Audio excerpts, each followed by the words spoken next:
Hi guys, my name is Julio Contreras, part of the health disparities class, and today I'm going to be talking about the health disparities in Precious the movie.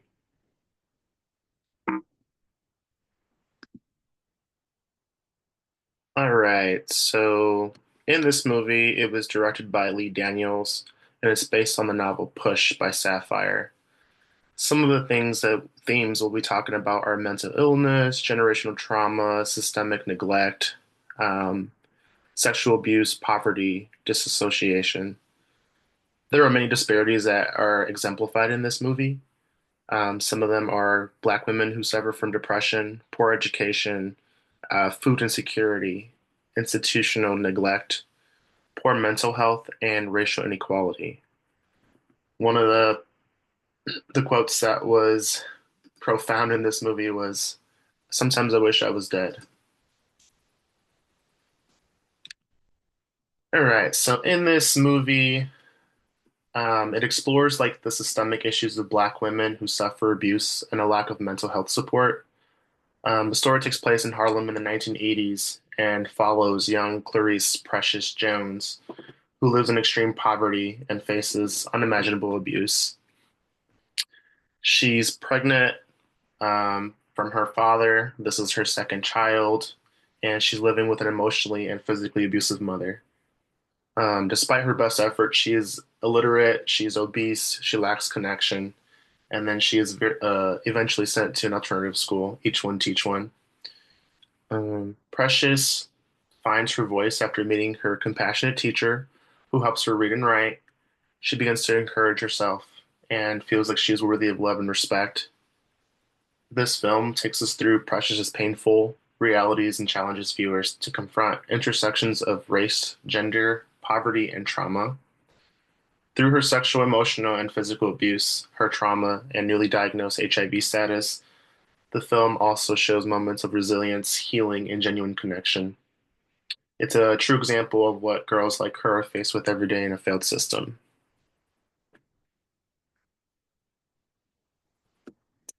So, as I mentioned, there's plenty of health disparities that are included in this movie. Mental health with depression, PTSD, disassociation, suicide ideation. She imagines herself being white.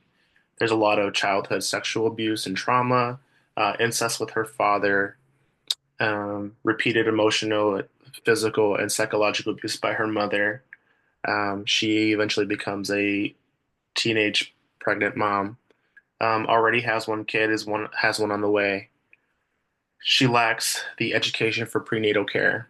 Um, she gives birth with little support. She gets a newly diagnosed of HIV. She is illiterate, eventually goes to an alternative school. She is very obese. She eats a lot of fast food. She is always hungry to escape some of her traumas and some of her pain. And then she eventually steals food. She lives in a very low socioeconomic place. So in her apartment, you can tell that it's very dirty. It's very small, and she pretty much does everything for her mom. Mom sits on the couch. She is on disability and welfare, and that's all she plans on doing. There's also some housing instability, as I said. Small apartment, it's very unsafe. She's not allowed to speak up a lot, and so there comes a lot of trauma with that. Who doesn't affect Black women and girls in urban poverty? They kind of go through this all the time. And why is it so important? It's because like we have people, especially in these populations, who suffer from PTSD. They have low access to care. They go through systemic racism, and they're overall an underserved population.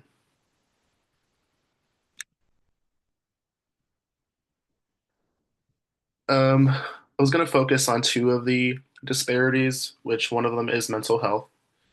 So in this film, there's a lack of support for mental health. Precious is often disassociating and wishing she was a white woman because life is easier for them. So there's lots of scenes where she's looking into a mirror or she's imagining being married to a white man and just living that traditional American dream as seen for white people. She also walks with her head down, does not have a lot of friends. She's very quiet. She definitely displays symptoms of PTSD, depression, and often daydreams to escape. In most of the film, there's a lack of support for her, mental health care or counseling, and there are often shown examples of mistrust in the system. There was a few times where she would go and be talking to someone and they'd ask her questions and she would shut down and just stay silent. I think this mirrors today's problems. Black youth, especially women, are underdiagnosed and often underserved because culturally they don't seek support. Poverty and racism are astronomical factors in this. Poverty and racism prevent Black youth from getting the resources and the education needed to get diagnosed and get support. Um, Her mom is the biggest contributor to this trauma. She constantly calls her worthless and blames her for her husband raping Precious. Generational trauma is exemplified by the manipulation and violence shown. So this film basically displays the failure of institutions to recognize and treat an underserved population, especially in the low-income Black communities.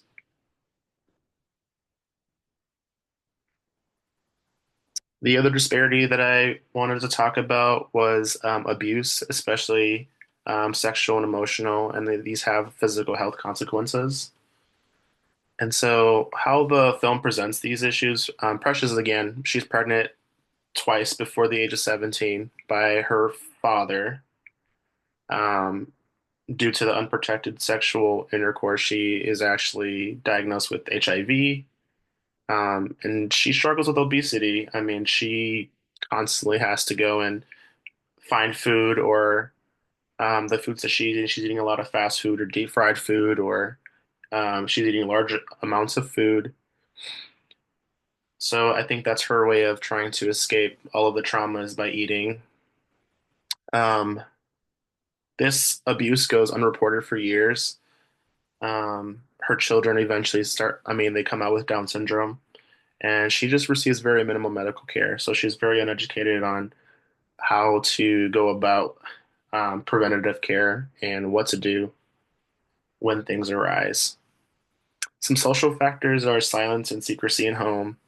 The social services failed her, and then she feels very isolated from her HIV diagnosis. She doesn't have a lot of family. Her mom's not supportive. Some economic factors. I mean, she has lack of comprehensive health care. Because of the lack of education, she got a late diagnosis of HIV. Her mother's dependent on disability and welfare. And again, she's excluded from the preventative education and sexual health services. Environmental factors. I mean, she lives in an apartment that's filthy, it's dark. You can tell that there's physical and emotional neglect. She went to a failed school system, eventually got kicked out. There's lack of safe place spaces in the neighborhood. So it's all trauma inducing. Throughout the movie, she is also bullied, talked down to, physically assaulted. She's name called throughout the movie. Her trauma is silenced and ignored by everyone around her, including the social services and school staff. So this reflects a lot of the realities for young Black women, as their pain and problems are often minimized and dismissed by systems meant to truly protect them. Um, Medical professionals show little sympathy or empathy for her in her pregnancy or her new diagnosis, and that just shows that there's a gap in like competent healthcare. Real world comparison. So I believe this shows like an accurate portrayal of systemic issues. I grew up in a very low socioeconomic place, and I've seen this time and time in different families. Um, CDC, there was a quote that said, "Black youth less likely to receive care," and I believe that's true. And that's due to poverty and racism. Only 31% of African American adults seek treatment, and Black women are more likely to experience chronic stress, depression, and trauma. 25% of Black youth exposed to violence are proved to be at high risk for PTSD. And that's due to a lot of cultural mistrust of the healthcare system. They delay going because they think that they're not going to be heard, or maybe someone who is talking with them can't relate to what they're actually going through.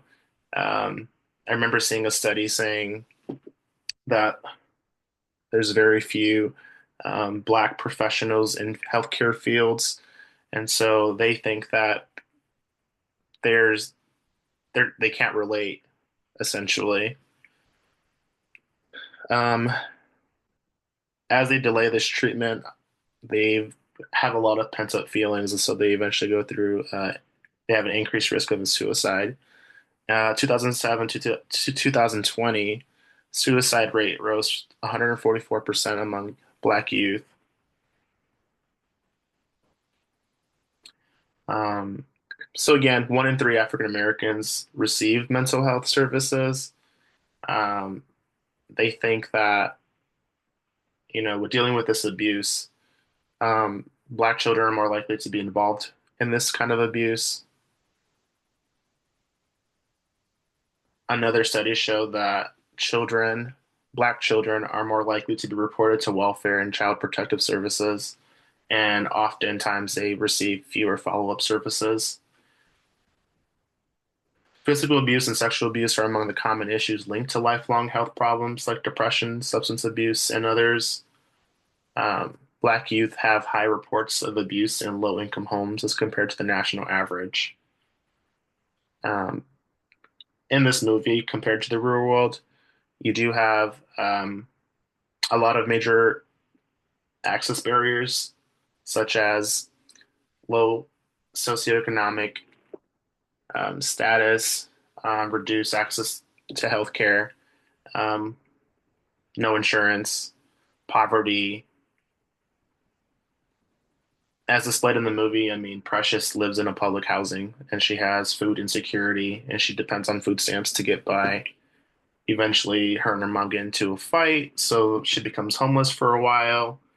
And yeah, systemic racism is rampant in the movie. And I think that's still prevalent today in the healthcare and education systems.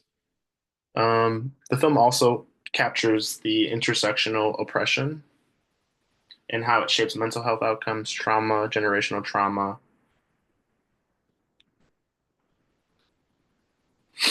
So, 1 in 4 girls and 1 in 13 boys will experience sexual abuse during childhood. It often goes unreported until later in time. Black children are reported to Child Protective Services twice the rate as their white counterparts. There is an increased survivor rate and an increased risk for PTSD, substance abuse, HIV, and chronic diseases. This one of the studies I've seen show that only 10.3% of Black women will seek mental health care services, as compared to double that of white. Black women are twice as likely to experience major depression, and Black women account for 55% of the new HIV diagnoses among all of women. This chart down here shows what I was kind of saying earlier was that there's a lack of, Black professionals in fields. So this shows there's 4.4% of psychiatrists, and that leads to a lot of mistrust in the system and thinking that they can't be related to. And oftentimes we don't know what they're going through. Some interventions and solutions.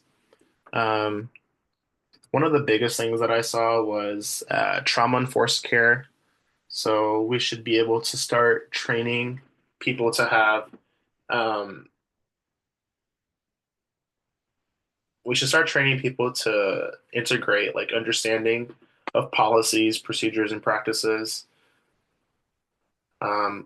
We should teach them to recognize signs of abuse and trauma.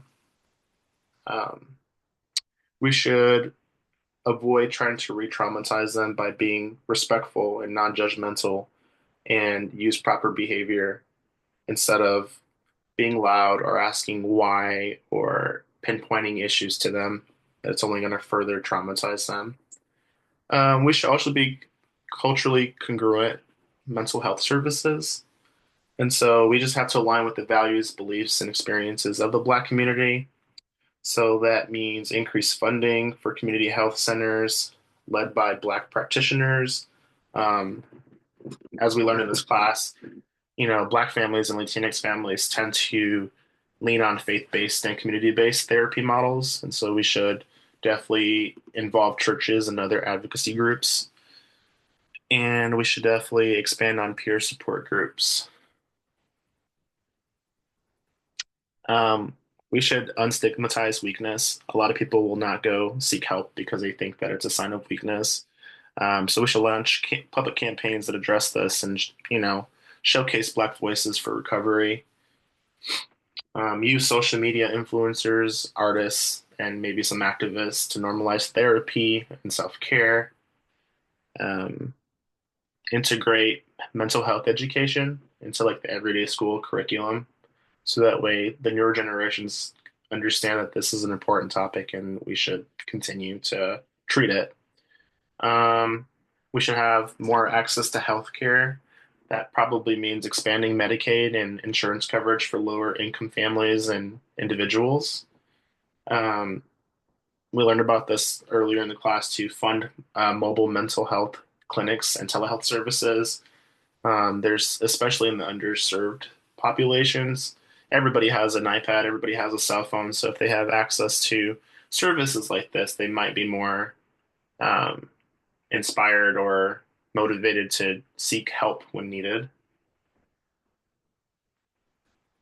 We should have a policy and legal protections, so have some trauma informed training. Um, we should ensure strong reporting and response protocols for abuse and improve foster care and group homes that often go underfunded and neglectful of Black children. Education. We should establish more alternative schools or programs with smaller class sizes and mental health counselors. Um, I think in the movie she went to a alternative school, which was a smaller class, and I think that actually met her needs a little bit better than being, lost in a bigger group. We should train teachers to have restorative justice practices instead of suspensions or expulsions. We should always try to meet them where they're at. Provide mentorship programs that connect Black girls with successful women of color in academia, health, and leadership. Um, we always say we want to follow the model, and so if we have more models like this and we have more access to them, then that inspires more people to look up to those kinds of role models. And then we should definitely have an intersectional supports program.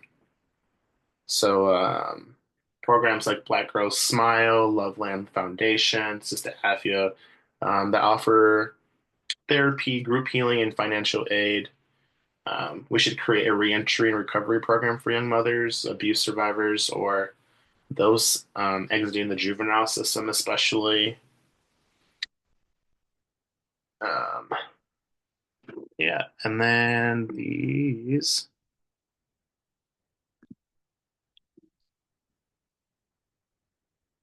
are my references.